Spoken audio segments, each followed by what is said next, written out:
Hello, I'm Dr. Vanita Rattan and this channel is dedicated to skincare for skin of colour. As you know, I'm a doctor, but I'm also a cosmetic formulator specifically for skin of colour. So today's video is all about underarm pigmentation. It's actually something that really affects the skin of colour community globally, but it's something we don't discuss enough. And so I really wanted to go into a lot of detail about why it happens, how you can protect that skin, the ingredients that are best to reduce the pigmentation under the arms, and how to prevent it coming back again. If that sounds good to you, please give me a thumbs up. Let's dive right in.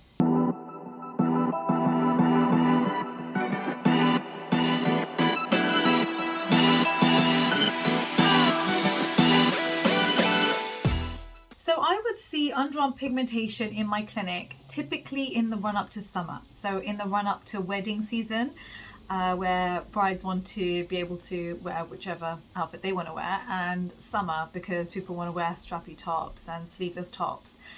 And I think having underarm pigmentation really does restrict people's comfort in their own skin, because you know, what you wear is an extension of who you are. It's a way of how you express yourself to the world. And if you don't feel comfortable, it does impact, you know, how you look at yourself, your relationships, confidence, etc. So I'm sorry I haven't made this video sooner, because it is an important one and we're not talking about underarm pigmentation enough.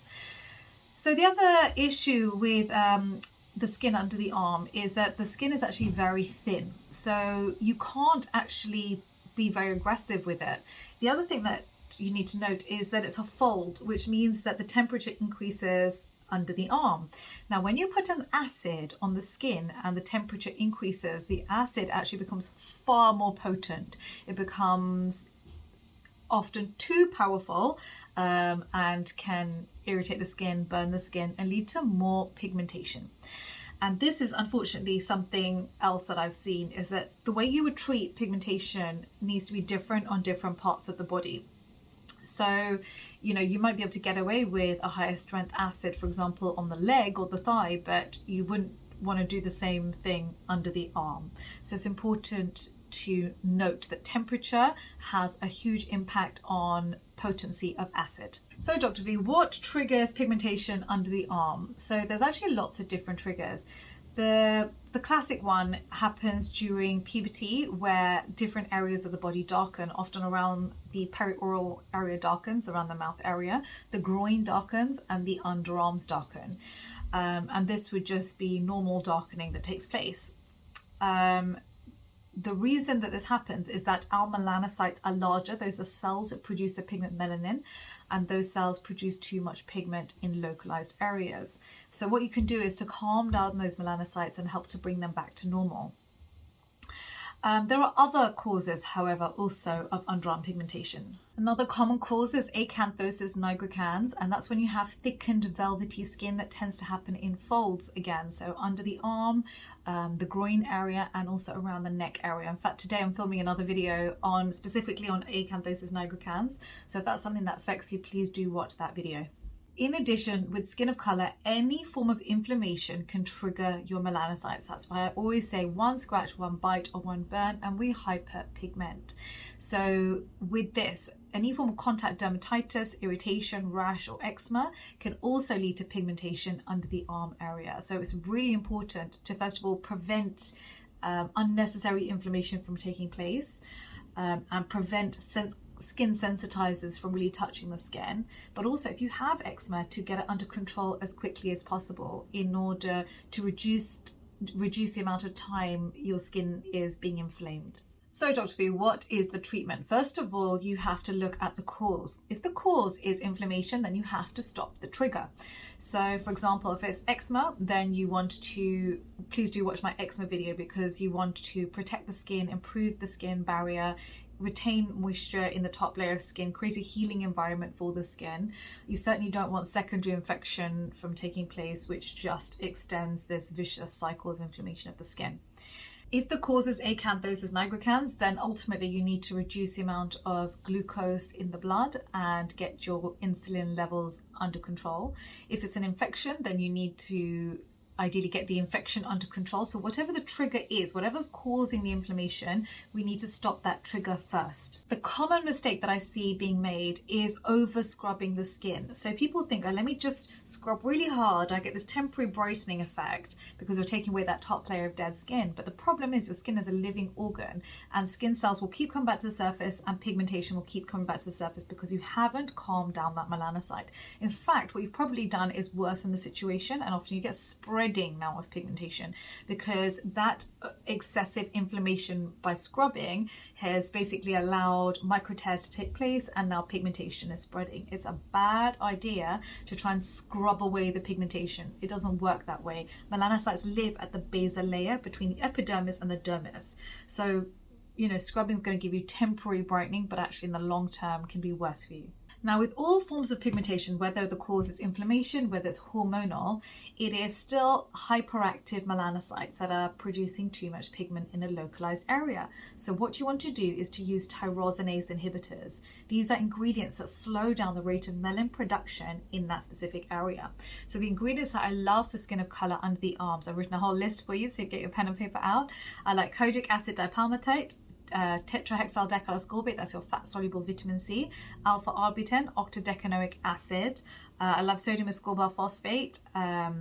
I love licorice root extract, ursi extract, and then the 3 forms of vitamin A I love are retinaldehyde, retinol, and retinol palmitate.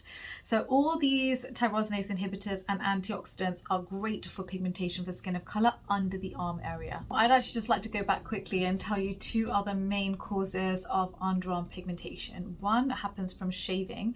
So shaving can cause either ingrown hairs, where the hair curls back into the skin, leads to inflammation and leads to underarm pigmentation. Also, you can have shaving burns from redoing the area over and over again with your razor.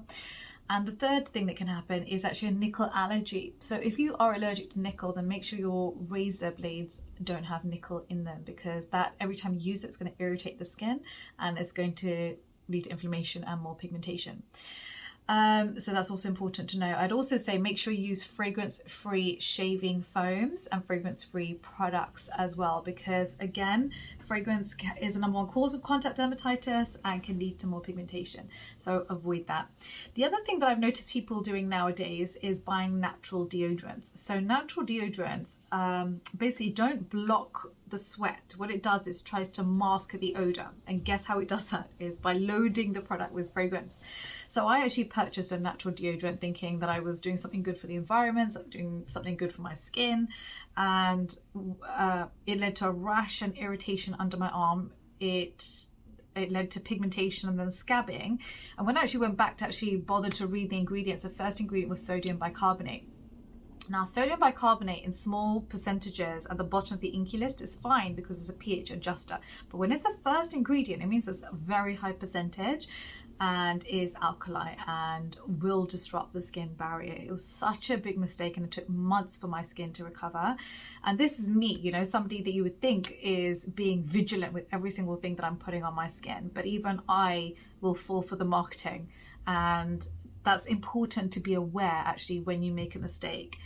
Talk about it, because then you're also educating everyone else around you, but also it does help you to become more vigilant. You know, when you do make a mistake, just learn from it basically. So I'm not a big fan of natural deodorants. I do prefer antiperspirants. I know that there's some myth going around that antiperspirants can lead to cancer. This is not true. You can have a look at I'll put a link down below to the AAD website for you to read about that further. I'm also going to do a whole video just based on ingrown hairs, and so I will have a look at the ingrown hair video too, if that's your primary concern. Okay, so let me move on to the step-by-step routine that I would do if you have underarm pigmentation. So first of all, I would wash with an unfragranced wash. I would then use a hypoallergenic deodorant, so an antiperspirant, not a natural deodorant.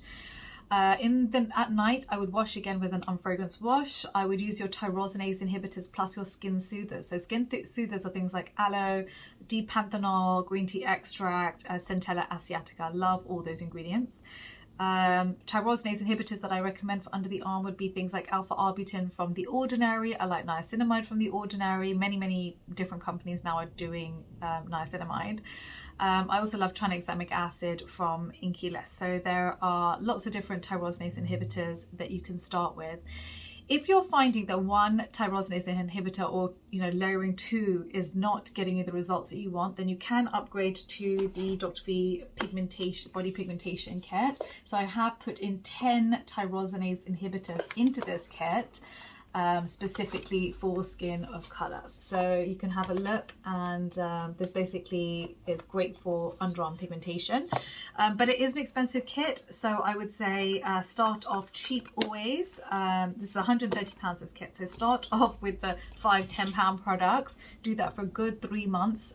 If you're happy with those results, great. If you're not happy, then I just wanted my skin of color family to have an option to upgrade, because this kit just didn't exist. If it existed, I would have said go and buy that kit from whoever had made it. But I have been thinking about why no one has done this before. Why has no one created cocktail tyrosinase inhibiting creams for skin of color? And I think a big part of it is cost, actually. I think when you add so many different actives together, the combined cost is often prohibitively expensive for a large manufacturer to do, because it's not something you would put in every shop. It's quite a specialist product, and I think that's the reason it hasn't been made before, and that's why I really want to do that for you guys. Then on top of your tyrosinase inhibitors, whether it's your alpha-arbutin from The Ordinary or niacinamide or the body pigmentation kit from Dr. V's website, my website, then just make sure you apply your fatty moisturiser on top, because I want to create a nice healing environment for the skin. Do this for a good 3 to 6 months, because you want 3 to 6 cell cycles to start to see a reduction in pigmentation. Don't forget, often this pigmentation has been there for a very long time. Often decades, and something that's been there decades is not going to be removed instantly. It does take time to calm down that cell cycle, to calm down the cell, and then slowly those skin cells keep coming back to the surface. I am in the comment section for 1 hour at the launch of every single video, so make sure you hit that subscription button and the notification bell. Don't forget to follow me on Instagram at the Hyperpigmentation Clinic and Skincare by Dr. V, and don't forget to follow me on TikTok, Dr. Vanita Rattan. Thank you so much.